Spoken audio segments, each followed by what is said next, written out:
Hello and welcome to बिटरिंग। साथ में मिलके शुरू करते हैं ज़िंदगी की दूसरी इनिंग।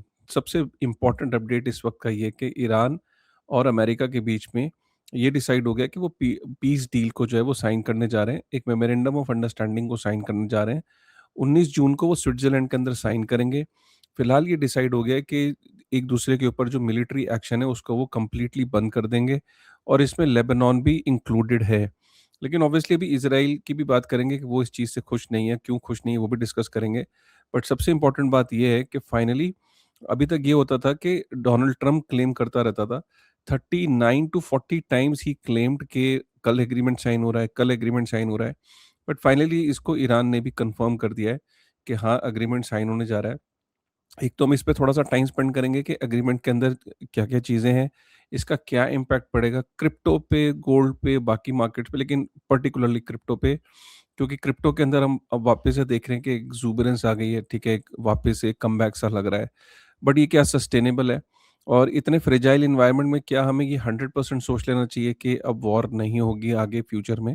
ठीक है? उसको भी डिस्कस करेंगे। लेकिन सबसे पहले चैनल पे पहली बार आएँ तो प्लीज़ सब्सक्राइब ज़रूर कर लीजिएगा चैनल को, लाइक कर दीजिएगा और कमेंट करके ज़रूर जाइएगा, ठीक है? थोड़ा-सा हमारा डिफरेंट स्टाइल होता है चीज़ों को कवर करने का, बिल्कुल हम रॉ तरीके से चीज़ों को कवर करते हैं। सबसे पहले क्या था कि आज सुबह 2:45 पे जो शहबाज़ शरीफ है, जो पाकिस्तान का प्राइम मिनिस्टर है, उसने ये ट्वीट किया था और उसने ट्वीट के अंदर ये कन्फर्म किया कि both sides have declared the immediate and permanent termination of military operation on all fronts including Lebanon, ठीक है? और बाकी the official signing ceremony will be held on Friday 19 June in Switzerland, ठीक है? तो शहबाज शरीफ और जो पाकिस्तान है वो एक मीडिएटर का रोल भी निभा रहा है। तो सबसे पहले उसने ट्वीट किया और उसके थोड़ी देर बाद हमने यहाँ पे देखा कि करीब 14 मिनट बाद जो है इसको डोनाल्ड ट्रंप ने कन्फर्म किया अपने ट्रुथ सोशल पे, ठीक है? और उसके बाद जो मिनिस्ट्री ऑफ फॉरेन अफेयर्स है कतर ने, उसने भी ये वेलकम किया। उसने ये वेलकम किया अराउंड 3:54 में, तो करीब 1 घंटे बाद। तो 1 घंटे के अंदर ये 3 मेजर ट्वीट्स हो गए थे। उसके बाद ईरान के फिर जो मीडिया आउटलेट है, उसने ये कन्फर्म किया। ईरान के जो secretariat of the supreme national security council है, एसएनएससी, उसने भी फिर ये एक स्टेटमेंट जारी करी और उस स्टेटमेंट में उसने लिखा कि under the agreement reached the war and military operation on all fronts including Lebanon will come to an immediate and permanent end beginning tonight, ठीक है? ये इंपॉर्टेंट है। इसमें इंक्लूडिंग लेबनान को बार-बार फोकस किया जा रहा है। Furthermore the naval blockade against Iran will be lifted, ठीक है? और मेमोरेंडम ऑफ अंडरस्टैंडिंग जो है वो 19 जून को साइन हो जाएगी। तो ये ईरान ने भी कंफर्म कर दिया, ठीक है? और इसके अंदर जो मेजर कुछ जो पॉइंट्स हैं, उनको मैं थोड़ा यहाँ पे डिस्कस कर लेता हूँ। सबसे पहले एमओयू को लेके बहुत सारी बातें हो रही हैं, लेकिन सबसे पहले अगर मैं आपको बताऊँ तो उस एमओयू के अंदर एक तो ये कि permanent cease fire on all the fronts including Lebanon, US commitment not to interfere with Iran's internal affair, lifting of the US naval blockade within 30 days. जो अमेरिका है वो नेवल ब्लॉकेड को हटा लेगा 30 दिन के अंदर। अमेरिका इंटरनल मैटर्स में जो है वो इंटरफेयर नहीं करेगा ईरान के। अमेरिका विड्रॉल करेगा अपनी फोर्सेस को ईरान के आसपास से। Reopening of the straight of Hormuz, 30 दिन के अंदर स्ट्रेट ऑफ हॉर्मुज़ जो है वो ओपन होगा अंडर ईरानियन अरेंजमेंट। तो अभी भी ईरान का उस एरिया में कंट्रोल रहेगा, लेकिन वो रीओपन हो जाएगा। And US and allies are delivering reconstruction plans for Iran worth 300 billion US dollar के आसपास, जिसमें से 24 बिलियन यूएस डॉलर तो एमओयू साइन होते ही मिल जाएंगे और बाकी जो है वो 60 दिन के अंदर जो है वो कहीं न कहीं उसकी एक रूपरेखा बनेगी कि फ्यूचर में कैसे देने हैं। एंडिंग सैंक्शंस और Iranian oil and energy products, Iran के ऊपर से सैंक्शंस हट जाएँगे इमीडिएटली, तो ईरान जो है अपना तेल बेच पाएगा पूरी दुनिया को। और उसके बाद Iran commitment not to produce nuclear weapon, Iran commit करेगा कि वो न्यूक्लियर वेपन जो है वो नहीं बनाएगा फ्यूचर में। ठीक है, कुछ इस तरह की बातें। और आप ये देख सकते हो कि अभी तरह-तरह की, वैसे तो क्योंकि एमओयू के अंदर एग्ज़ैक्टली क्या है वो किसी को भी नहीं पता, वो तो 19 तारीख को ही पता लगेगा जब दोनों साइन कर देंगे। लेकिन कुछ मीडिया आउटलेट अलग-अलग तरीके से क्लेम कर रहे हैं, जैसे कि Iran will immediately open the straight of Hormuz, एक तो ये, और 24 बिलियन यूएस डॉलर जैसे मैंने बताया कि एकदम जो है उसको मिल जाएँगे एमओयू को साइन करते ही, ठीक है? और ये काफ़ी सारी इंपॉर्टेंट चीज़ें हैं। उसके बाद यूके, फ्रांस और जर्मनी और इटली, ये 4 बड़े देश हैं, इन्होंने बोला है कि वो ईरान के ऊपर से सैंक्शंस को लिफ्ट कर लेंगे। तो ऑब्वियसली ईरान के लिए बहुत बड़ी खबर है, ठीक है? और इसको खबर को देखते ही सबसे पहले आप ये देखो कि एस&पी 500 0.8% बढ़ गया, नैस्डैक बढ़ गया, Dow Jones, WTI, crude Brent जो है -4% गिर गया, गोल्ड 2% गिर गया। ये और एशियन मार्केट सारी पंप होने लगी, ठीक है? उसके बाद हमने देखा कि ईरान की तरफ से और यूएस की तरफ से पोस्चरिंग होने लगी, जैसे ईरान ये कहने लगा there is no way but to accept the defeat for America, ठीक है? अब बेसिकली क्या है कि साइकोलॉजिकल गेम खेली जाएगी कि कौन जीता। अमेरिका ये कोशिश करेगा कि हम जीते, ईरान ईरान का मीडिया और ईरान के लोग बोलेंगे वो जीते, उसको भी डिस्कस करते हैं एक्चुअल में कौन जीता। यहाँ आप देख सकते हो अभी ये हार्डली थोड़ी 1 घंटे पुरानी न्यूज़ है कि एस-एंड-पी 500 जो है $900 बिलियन ऐड होने जा रहे हैं उसमें। तो ऑब्वियसली मार्केट्स जो हैं वो क्रेज़ी लेवल पे पंप करने लगी हैं। ब्रेंट क्रूड जो है वो $83 पर बैरल पे आ गया है। अमेरिका का जो डब्ल्यूटीआई क्रूड है वो $80 पर बैरल पे आ गया है। किसी ज़माने में हमने इसको $120 पर बैरल भी देखा है इस वॉर में जाते हुए, ठीक है। और अगर हम देखें यूएसडी और आईएनआर, आप ये देख सकते हो कि कहाँ हम सोच रहे थे कि 100 रुपए के आस-पास पहुँच जाएगा, बट फाइनली थोड़ा रिलीफ मिला है। अभी भी मैं ये नहीं कहूँगा कि बहुत ज़्यादा रिलीफ है, लेकिन फिर भी ये इंडियन रुपी जो है वो 94.7 ₹94 70 पैसे पहुँच गया है $1 पे, ठीक है। लेकिन जो सबसे बड़ी हर्डल है ना इस पूरी गेम में, वो है इज़राइल। इज़राइल का जो फार राइट मिनिस्टर है बेन ग्वीर, ठीक है? वो पूरी दुनिया जानती है कि मतलब जिसकी थॉट प्रोसेस है। बेन ग्वीर का कहना है कि ये सिक्योरिटी मिनिस्टर भी, नेशनल सिक्योरिटी मिनिस्टर भी है वहाँ की गवर्नमेंट में। तो उसका कहना है कि US Iran deal urges stronger campaign in Lebanon, मतलब ये कह रहा है कि Trump's agreement does not bind us. Trump का जो एग्रीमेंट है वो इनको बाइंड नहीं करता है इज़राइल को। We are not party to this agreement. It does not safeguard our security, Ben Gvir said on his Telegram channel in what was the first reaction from an Israeli official. So basically he is saying कि ये they are not going to stop Israel. We must not settle for anything less than the dismantling of Hezbollah. We must not withdraw from a single inch of territory that our soldiers have captured. मतलब soldiers जो उसके Lebanon में घुस चुके हैं वो single inch नहीं छोड़ेंगे। तो आप ये देख सकते हो यहाँ पे बेसिकली, ठीक है। अब मैं थोड़ा-सा इसको डिटेल बता देता हूँ कि क्या इसका इम्पैक्ट है इस न्यूज़ का।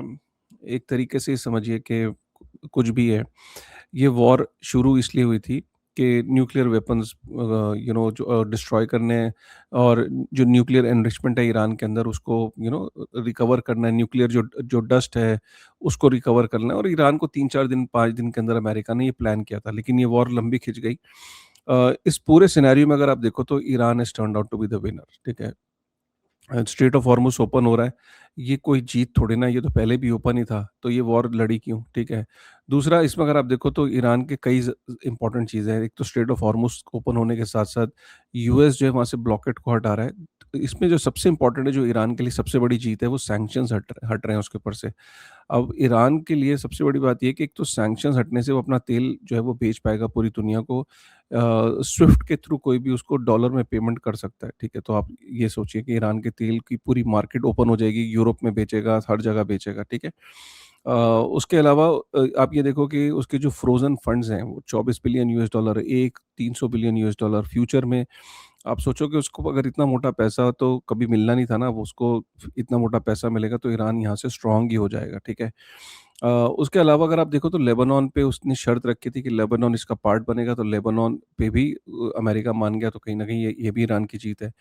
और अगर आप इम्पोर्टेंट चीज़, सबसे इम्पोर्टेंट चीज़ ये है कि आज गल्फ़ कंट्रीज़ देख रही हैं उसकी, जो उसके पड़ोसी मुल्क हैं जिन जिन पे उसने अटैक किया, आज उनके अंदर उसका कितना बड़ा कद हो गया। पहले भी वो उसका कद बड़ा था, लेकिन अब तो लिटरली आप देखो कि कौन ही उसके मुँह लगेगा। एक सुपर पावर की तरह आप ट्रीट करो मिडल ईस्ट का, ठीक है? ऑब्वियसली ईरान साइकोलॉजिकली भी अपने आप को स्ट्रॉन्ग कर लेगा, और अब ईरान को बहुत टाइम मिलेगा फ्यूचर में भी अपने आप को मिलिट्री अपग्रेड करने के लिए। ये अगर ईरान को अब यहाँ से बेसिकली क्या है कि Iran is not going to look back. Iran is has emerged as more stronger from here. Specially अब उसको पैसा भी मिलेगा, वो और अपनी फैसिलिटीज़ को स्ट्रॉन्ग करेगा, ठीक है? और उसकी कमाई बढ़ गई, और अगर कहीं स्ट्रेट ऑफ हॉर्मुज़ पे अभी भी उसका अगर कंट्रोल छूट गया, मतलब चलो उसने ओपन कर दिया, लेकिन कंट्रोल उसी का रहा सपोज़, कि वो हर चीज़ को चेक कर रहा है, रोक रहा है फ्यूचर में भी, तो आप सोचिए कि ये उसके लिए बहुत बड़ी जीत होगी, ठीक है? अब इसमें जो एक तरीके से अमेरिका के लिए आप समझिए कि कितना फ्रस्ट्रेटिंग है अमेरिका के लिए। तो वो क्लेम कर रहा है कि वो जीत गया, क्योंकि ऑब्वियसली वो ये एग्रीमेंट के अंदर लिखवा भी लेता है अगर, कि न्यूक्लियर एनरिचमेंट पे उसने, न्यूक्लियर के लिए वो उसने वॉर शुरू करी थी, और फाइनली ईरान एग्री कर गया है। बट ये तो पेपर पे एग्री करा ना, अल्टीमेटली फिजिकली आपने न्यूक्लियर डस्ट क्या रिकवर करी, वहाँ से न्यूक्लियर वेपन्स रिकवर करे? नहीं। आपको सिर्फ एक एग्रीमेंट और ईरान पे एक वॉच रखना पड़ेगा, और कहीं पे भी कोई सिग्नल मिलेंगे तो आपको उसे वार्न करना पड़ेगा। इससे ज़्यादा कुछ नहीं है। एक उनके आपको एग्रीमेंट पे ही रिलाई करना पड़ेगा और दुनिया को आप बाद में कभी बोल पाओगे कि हमारे पास प्रूफ है कि वो उसने एग्रीमेंट को डिसऑनर नहीं किया, हम फिर से अटैक करेंगे। ठीक है? इसी तरह की सिचुएशन है। तो उसके अलावा अगर आप देखो तो अमेरिका का बहुत ज़्यादा नुकसान हुआ, 112-120 बिलियन यूएस डॉलर के आसपास तो वॉर में लगा चुका है। कितने उसने फ्रस्ट्रेटिंग था उसके लिए, ह्यूमिलिएशन हुई है। डोनाल्ड ट्रम्प 30 बारी 39 बार बोलता था कि एग्रीमेंट कल हो रहा है, कल हो रहा है, कल हो रहा है, लेकिन फाइनली कितना टाइम इसी चीज़ में निकल गया। और जीसीसी कंट्रीज़ जो कि उनको ये लगता था कि अमेरिका उन्हें प्रोटेक्ट करता है, ऐसा बिल्कुल भी नहीं निकला, उल्टा वो अमेरिकन बेसेस को प्रोटेक्ट करने में लगे हुए थे। तो अमेरिका की स्ट्रेंथ भी पता लगी, जीसीसी कंट्रीज़ में उसके कई अपने ही दोस्तों से उसका रिलेशनशिप भी खराब हुआ है, ठीक है? और कहीं न कहीं ये भी देखने को मिला कि अब अमेरिका और इज़राइल के बीच में भी तना-तनी का माहौल देख रहे हैं और आप ये देख ही रहे हो कि इज़राइल किसी भी पॉइंट पे ये नहीं चाहता कि वहाँ पे वॉर रुके, क्योंकि इसमें सबसे बड़ा नुकसान जो है वो इज़राइल और नेतन्याहू का जो पर्सनल आप ये समझो उसका सपना था कि ईरान का डाउनफॉल उसका लाइफ़ का प्रोजेक्ट था। ज़िंदगी तो लिमिटेड है ना सबकी, तो नेतन्याहू को ये था कि उसकी अपनी पूरी ज़िंदगी में एक बार ही चाहता है कि ये जितनी भी टेरिटरीज़ हैं वो एक्सपैंड कर सके, ईरान का डाउनफॉल देख सके और इज़राइल को वो इमर्ज होता हुआ देख सके। तो वही है वहाँ पे इज़राइल ये कभी मानेगा नहीं और चाहे ये एमओयू साइन हो भी जाए और चाहे इसमें दोनों पार्टीज़ एग्री कर भी जाएँ, इसमें सबसे बड़ा रोल है कि अमेरिका इज़राइल को कितना कंट्रोल कर पाएगा। अगर इज़राइल ने लेबनान पे अटैक किया और उसने ये तो उसके बाद ईरान को जवाब देना ही पड़ेगा। तो उसके बाद अमेरिका इतनी कैच 22 सिचुएशन में अब अमेरिका ने इतने बड़ा फ्रंट खोल दिया है कि वो ईरान को समझाएगा, इज़राइल को समझाएगा, किसका साथ देगा। अगर वो इज़राइल का साथ देता है तो एमओयू खत्म हो गया, फिर से लड़ाई शुरू हो गई। और अगर वो ईरान का साथ देता है, तो आप सबको पता है कि इज़राइल जो है वो अमेरिका के जितने भी सीनेट के अंदर जो कांग्रेसमैन हैं, जितने भी वहाँ पे पॉलिटिशियंस हैं, सबको फंड करता है। बड़ी-बड़ी कंपनीज़ को फंड करता है। सीनेट के अंदर काफ़ी सारे जो उसके ही लोग हैं कि सरकारों को फंड करता है, इलेक्शंस को फंड करता है क्योंकि इज़राइल जो है वो फंडिंग के थ्रू, पावर गेम के थ्रू अमेरिका की जो पॉलिटिक्स है, उसको काफ़ी गवर्न करता है, ठीक है? तो अब ये देखने वाली बात है कि अमेरिका किस करवट बैठता है और कहीं न कहीं पुराने तो किस्से हैं ही डोनाल्ड ट्रम्प के, क्या वो दोबारा से खुलेंगे? क्या उसको एप्स्टीन फाइल का दोबारा से उसको ये मुद्दा जो है वो गर्म आएगा? तो देखने वाली बात है कि अब किस तरफ ये जो सिचुएशन है ये चलती है। लेकिन फिलहाल ये है कि मैं अगर पर्टिकुलरली देखूँ कि ऑब्वियसली मार्केट्स में आप कमबैक देख रहे हो, क्योंकि कमबैक इसलिए हो रहा है कि अब मार्केट्स में लेके चल रहा है कि यार रेट कट्स होंगे, ठीक है? और रेट कट्स पहले क्या था कि रेट हाइक होने थे, अब सिचुएशन क्या है कि जब जैसे ही तेल सस्ता होगा, तो ऑब्वियसली जब तेल सस्ता होगा तो चीज़ें ट्रांसपोर्टेशन जो महँगी होने वाली थी, वो भी सस्ती होंगी, वो कंट्रोल में आएँगी। चीज़ें सस्ती होंगी, इन्फ्लेशन कंट्रोल में आएगी, तो अभी अमेरिका में ये था कि रेट कट्स होने थे 2026 में। लेकिन जब ये वॉर शुरू हो गई तो ये हो गया कि इस साल तो रेट हाइक होगा। रेट हाइक जब होता है, जब इंटरेस्ट रेट्स हाई होते हैं तो लिक्विडिटी मार्केट से गायब हो जाती है, कम होने लगती है। तो ऑब्वियसली जो स्पेकुलेटिव एसेट्स हैं या स्टॉक मार्केट्स हैं, इन पे फ़र्क पड़ता है। अमेरिका में अब सोचो कि एआई का तो एक बूम है ही, ऊपर से अब मार्केट ये लेके चलेगी कि यार अब रेट कट भी हो सकता है। क्योंकि अब वॉर रुक गई है, तेल का दाम नीचे गिर गया है, तो अब मार्केट में वापस से एक्सुबरेंस होगी। लेकिन मेरा ये मानना है ये इतना फ्रेजाइल है कि इज़राइल इसको होने नहीं देगा। अगर इज़राइल ने कोई बड़ा अटैक करा लेबनान पे तो फिर से ईरान अटैक करेगा और फिर ये जो एमओयू है बार-बार टूटेगा, फिर बात होगी, फिर टूटेगा और ये अभी भी फ्रेजिलिटी बढ़ती चली जाएगी बिकॉज़ मैंने आपको बताया कि इज़राइल पे फ़ोकस है कि वो किस तरीके से इसको देखेगा और कहीं से भी किसी भी एंगल से नहीं लगता कि इज़राइल लेबनान को छोड़ेगा या वहाँ से निकलेगा या वहाँ पे अटैक करना बंद कर देगा। तो अब ये सिचुएशन जो है वो इसी तरीके से चलती रहेगी। इज़िली कोई भी बड़ा अटैक होगा, मार्केट फिर से डंप कर देगी। So you need to be very cautious. अपने आप को आप बहुत ज़्यादा ये सोच के मत चलो कि everything is sorted. Everything is sorted for the time being, temporary. All depends कि डोनाल्ड ट्रम्प किस तरीके से कन्विंस करता है, किस तरीके से समझाता है इज़राइल को, नेतन्याहू को। अगर वो इसमें कामयाब हो गया, तो things are sorted for once and all. और अगर वो कामयाब नहीं हो पाया और वापस हमने देखा कि 19 तारीख से पहले और कोई बड़ा अटैक कर दिया लेबनान पे या 19 के बाद कर दिया, उसमें डोनाल्ड ट्रम्प का क्या टेक रहेगा, वो सब कुछ डिफाइन करेगा। Give yourself some time. अभी ऑब्वियसली क्योंकि एक एक्साइटमेंट है तो चीज़ें वापस से बेटरमेंट की तरफ हो गई हैं। मैं देख रहा हूँ ईथ में और सोलाना में और बिटकॉइन में डेफिनिटली एक रिकवरी देखने को मिल रही है। But all in all I think be happy but do not get very excited about it. Wait for some time. Israel must have got some plans up their sleeves किस तरीके से वो इस चीज़ को काउंटर करेंगे और किस तरीके से, क्योंकि क्लियर है कि वो बोल दिया कि हम इस एग्रीमेंट का पार्ट नहीं है, ठीक है? एंड हमें कोई टर्म्स को डिक्टेट नहीं कर सकता। आई रिमेंबर कि अभी पीछे एक वीडियो भी आया था जिसमें नेतन्याहू ने अपनी जनता से एड्रेस करते बोला कि what is the most important thing कि एक इज़राइल के प्राइम मिनिस्टर बनने में? तो जनता ने बोला क्या? उसने बोला the most important thing in in an Israeli prime minister, जो अगर वो क्वालिटी नहीं है तो वो नहीं बन सकता। वो क्वालिटी है कि अमेरिका को ना कहने की हिम्मत होनी चाहिए। तो वो ये मानता है कि अमेरिका को ना कहने की हिम्मत उसमें है।